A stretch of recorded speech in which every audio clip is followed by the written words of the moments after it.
Here we go with week 2 on weather. It's pretty obvious by the fact that we've spent 2 weeks on weather how important it is, and there's a reason why it's number 1 on the 10 standard firefighting orders. There's nothing more important to understand in fighting wildland fires than understanding the effect of weather on your fire. Now, we've kind of finished up on wind, but before we move on to talking about moisture and the relationship of temperature and moisture in the air, I want to just touch on one last thing on wind, and that is the effect of topography on wind. If you haven't already watched it, I want you to pause this video or just stop it. Go back and watch the little short video that I put on there where you can see the effect of the Santa Ana winds on the grass on a hillside on the other side of the freeway from where I was. You can see, if you look at, there's 2 little kind of very small chimneys and a little bit of ridges, and if you watch the grass, you might even want to watch that thing. It's only like a minute and a half, 2 minutes long. Watch it more than once. Watch the different parts. See how the wind is going in different directions based on what's happening at the ground. So the topography of an area can have enormous effect on wind and wind direction. So it's a directional channeling kind of thing. So the wind up above, way up high, could be going in one direction. Down at 20 feet above the ground, where they measure wind a lot, it can be going in another direction. But the wind that's going to affect your fire more than anything else is the wind that's hitting the flames at mid-flame. And those can be affected by the topography more than any of the other types of wind. So as they flow in the direction of a canyon, they can come in from one direction but turn 45 to 90 degrees depending on those topography factors. They can even create fire whirls, eddies, and different things. So there's a Venturi effect that can happen when wind flows through a pass, a saddle, or a gorge. Like the 2 places where our Santa Anas are usually clocked at the fastest are the Arroyo Seco in La Cañada, Pasadena area, and the Cajon Pass out by Devore, San Bernardino area. Here, the wind gets funneled through an opening, which causes the wind to increase in speed.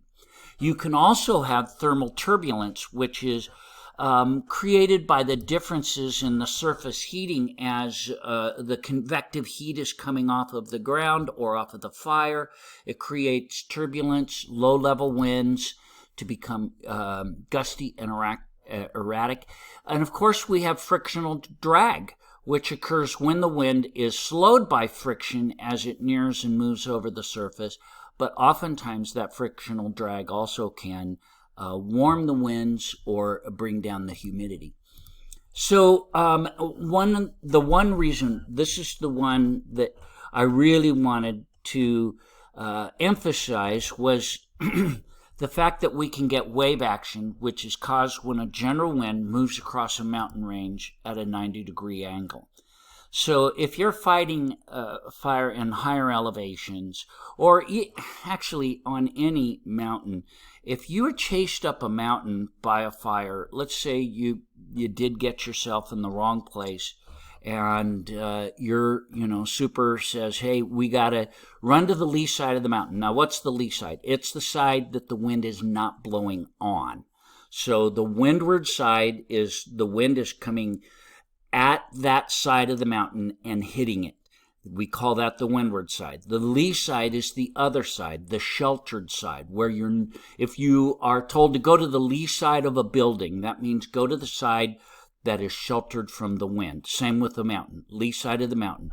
But a wind wave, and that's normally a safe place to go if you are running away from a fire that has grown underneath you. You got to run up and over the ridge, and now you're hoping to find shelter on the other side.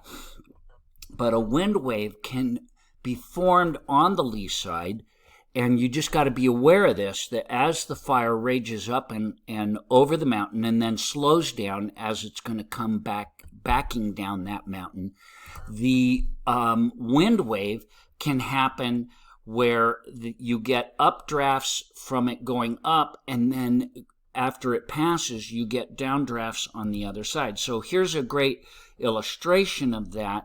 As the fire goes up the mountain, now you've run and sought shelter over here on the lee side. Well, that's good, but just be aware you can get spotting down below you because of downdrafts, and you might have to run to the other side again into the black if you get fire starting below you. So just know that around the mountains we can get these eddies, or wave action as they call it, where we've got updrafts and downdrafts. So last couple of slides here on wind. There's a reason why we check the wind on a regular basis on our fires, because it's the hardest weather element to predict.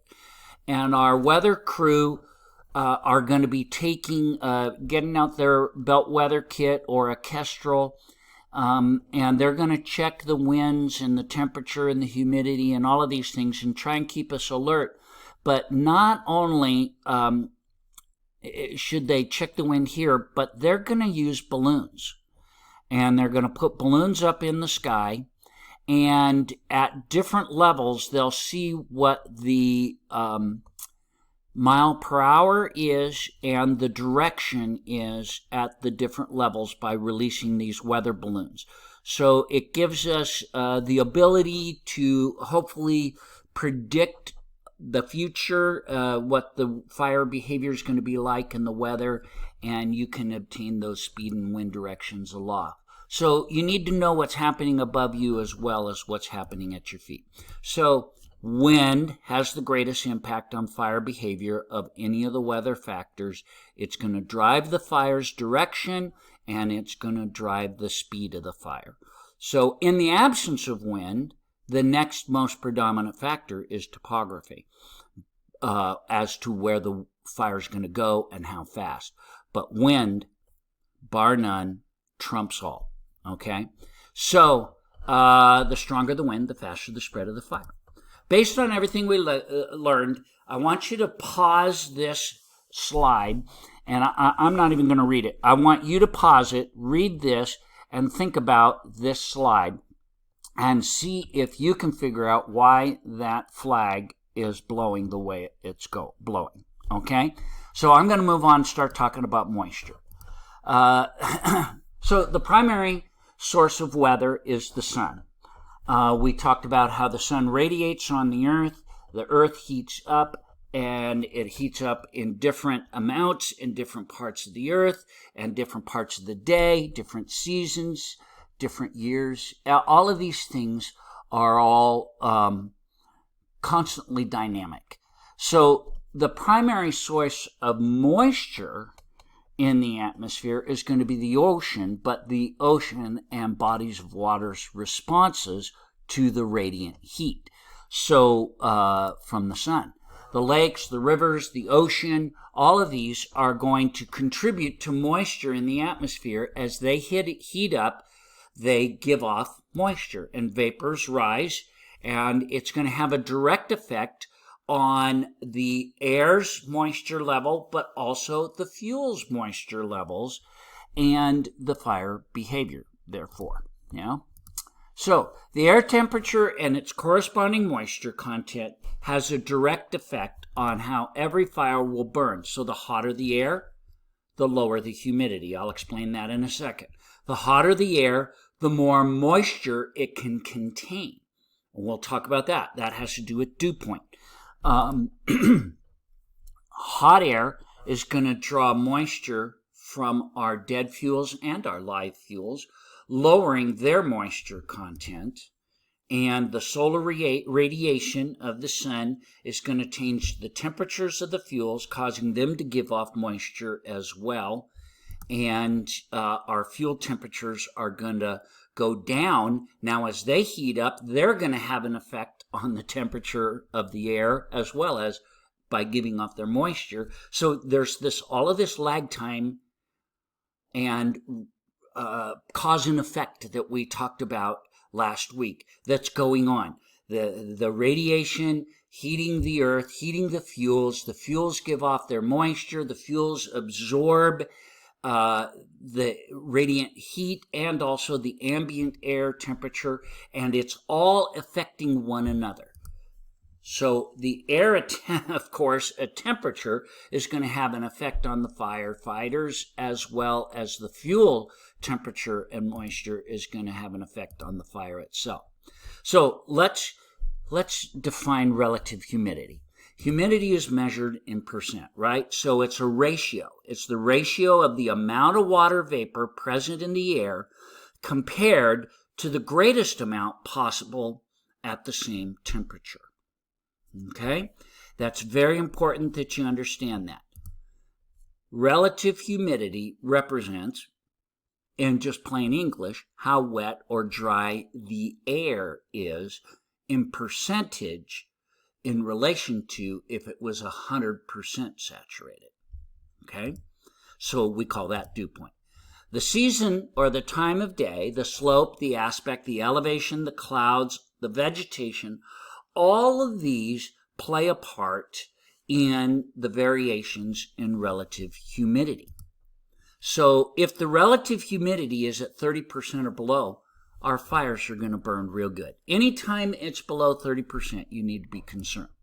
If it's below 10%, single digit fire danger, your Haines index is probably going to be 6. You're going to be feeling the dryness, and you're going to realize extreme temperature, and so we're going to have extreme fire behavior. We'll talk about next week the Marple fire that happened in Castaic, a fire that was the biggest fire in that year. It wasn't a huge fire in relation to some of our really big fires, but it was the biggest fire that year in California, and it was not wind aided. It was 100% temperature and humidity, and the resulting drought, low fuel temperatures, low fuel moistures, or high fuel temperatures, low fuel moistures. So, and that relationship that I just said about the fuels is true about the air. Whenever the temperature goes up, the humidity goes down. So look at this chart. As the temperature goes up, the fuel moisture goes down. Okay, this is a very measurable, and in fact, this is a test question. Basically, for every 20-degree increase in temperature, your humidity is going to drop in half. And of course, the opposite is true. If the relative humidity doubles for every 20-degree decrease in temperature. So if the temperature goes down, the humidity will go up. If the temperature goes up, the humidity will go down. So the fuels, though, are going to, depending on their size, slowly respond to these changes, and they're going to absorb moisture part of the day and give off moisture another part of the day. They're going to respond to that increase in temperature by increasing in temperature themselves and giving off moisture, so their moisture levels will also go down as the temperature goes up. So fine fuels are especially responsive to changes in that humidity. So the grass is going to respond faster than the timber. Of course, right? It only makes sense. So think about relative humidity. This moisture in the form of water vapor is always present in the air. So you can go to, Death Valley, and the relative humidity is minimal, very, very low. But you go down to the equator, it's very, very high. Both of those are hot. So there are all sorts of reasons why they're different. So the amount of moisture in the air affects the amount in the fuels. The higher the temperature affects the temperature of the fuels, right? So moisture is absorbed by the air. Not only, is it going to react to the temperature in the air, but it's also going to get moisture from the wetter fuels. Those greener fuels, it's going to take moisture out of those fuels during the heat of the day. So it's not only the lakes and rivers, but it's the vegetation. And then the moisture is absorbed from the air by drier fuels. They're dead and dying. So what little bit of moisture is out there, they're like a sponge to it, and they're going to absorb it when they can in the evenings. But our light fuels very quick to respond to temperature change and moisture change. So our book, the author of our book likes to make the point that we should fight fire at night because the temperature is lower, the moisture is higher, the winds are lower. Now, we have a couple of people in this class who have been on fire crews, and yes, this is true. But anybody who's fought fire at night knows that it's really hard to see. I've stepped in holes. I broke my leg in the dark. So I was going down some stairs. The lights weren't on because the power wasn't on yet. We had just got to my cabin, and we were walking around, and I just had forgotten. It was somewhere that I am at periodically, but not all the time. So it was our cabin up at Hume Lake, and the railing, the banister, finished one step before the bottom. And I just wasn't thinking about it, but it was so dark, I had very little depth perception, and I stepped off that second to the last step, thinking it was the last step, and of course fell flat on my face, and my foot came down with such velocity, I caught myself on a piece of furniture from falling totally flat on my face, but my foot kind of followed and hit the ground so hard, it broke all of my foot just above the toes, all 5 of them, all the way across. So, you lose your depth perception. So fighting fire at night, yes, it is to our advantage, but you got to be careful. You can have the best headlamp made known to mankind, and it's still going to be awkward to fight fire at night. So let's talk about dew point and its relationship to temperature and relative humidity. So what is dew point?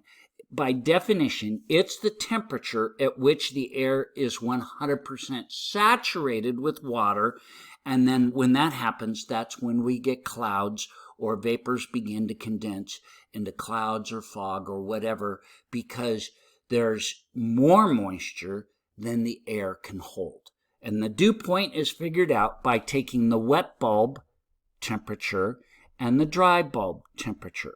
Dew point is going to be pretty constant throughout the day, but the relative humidity is going to go up and down throughout the day. So the amount of moisture in a specific air mass is going to be constant. That's our dew point. The relative humidity is going to change as the day goes on. So as the temperature rises, the dew point is going to remain the same, but the relative humidity is going to change. So at 40 degrees, the humidity was 100%, but when it goes up to 60, it's dropping 48%. When it goes up to 80, it drops again in half, right? For 20% increase, it drops in half. Now all of a sudden we're down to 24% relative humidity as the day heats up. But the dew point will stay the same, and it's the temperature at which that the air can't hold any more water. So, or, they use the word dew point. So at that point, like in the evening, if it's over 100%, you're going to get dew on the fuels, okay? So now terrain, there's 4 things that are going to affect that temperature and humidity relationship in addition to the sun. So let's just touch on those 4 before we're done here. We're about a minute from being done. Of course, aspect and elevation are going to affect both temperature and relative humidity. I shouldn't have said that because I have a story here. When I go up to Hume Lake, let me go back to that, I drive up a mountain on that southern aspect, and it's grass, it's dead, there's lots of oak trees and dry, mostly brush. As you get up higher in elevation, of course, it cools off and you start to get into the timber, you get some shade, and it starts cooling down. But there's a point where when I'm going to Hume, I cross over through a pass and I get into the Kings Canyon National Park area. You know, it's Kings Canyon Sequoia, but it's Kings Canyon at this point. You go through Grant Grove, and right after Grant Grove, you're on the north aspect. Now, 5 to 10 miles before, the temperature is 10, maybe 15 degrees hotter, and everything's mostly, all the fine fuels are dead, and only the bigger pines are still green. You come to the north aspect within this little 5 to 10 mile area, and now all of a sudden I'm in areas where it's at least 10 degrees lower, maybe even more, and it's got ferns, and everything's green, and there's moisture in the air. The humidity is higher. It's cooler. It's nice. It's beautiful. So on those north aspects, the terrain can have an effect on the temperature and the humidity. And we're only talking like 5 miles, 10 miles at the most in between these two spots. So the vegetation itself, the density of the vegetation can affect the humidity and the amount of incoming solar radiation. Up at the top of the trees, it'll be hot, but underneath them, up to, I showed you with my infrared thermometer how much cooler the vegetation in the shade versus out of the shade could be. It was a 40-degree difference. Well, of course, the humidity is going to be different in a forested area as well. Low sparse vegetation has much less of an effect on the air around it than dense tall vegetation. So in dense air cover, it can be 5 degrees to 8 degrees, but I've experienced 10 to 20 degrees, and the humidity can be 5% to 20% higher. Clouds can obscure the radiant heat coming in, and we call that obscuration, and it can decrease the amount of heat. We're in a heat wave right now, but we just had one a little while ago where they were predicting really high temperatures, but there was some unpredicted cloud cover, and so it didn't get as hot as they thought it was going to get. Today, it is. I'm recording this on a day where it's supposed to be 116 degrees where I live. So the clouds, though, also, let me go back. The clouds also can hold in the temperature, the outgoing radiant heat. So sometimes when the clouds come in, temperature will go up, and we experience that a lot in the winter where we think it's going to be cold enough to snow, but then the clouds come in and the temperature goes up. Well, that's because of the radiant heat coming off of the earth. Temperature goes up, and it doesn't snow, it just rains. And then lastly, wind. Wind can have an effect on the relative humidity by mixing the air with the higher altitudes. This helps reduces the extremes in temperature. Okay, this was a little longer than I wanted, but we're done. And as we move on, we'll talk about air stability and some more about temperature. And then lastly, we'll talk about clouds in our last video.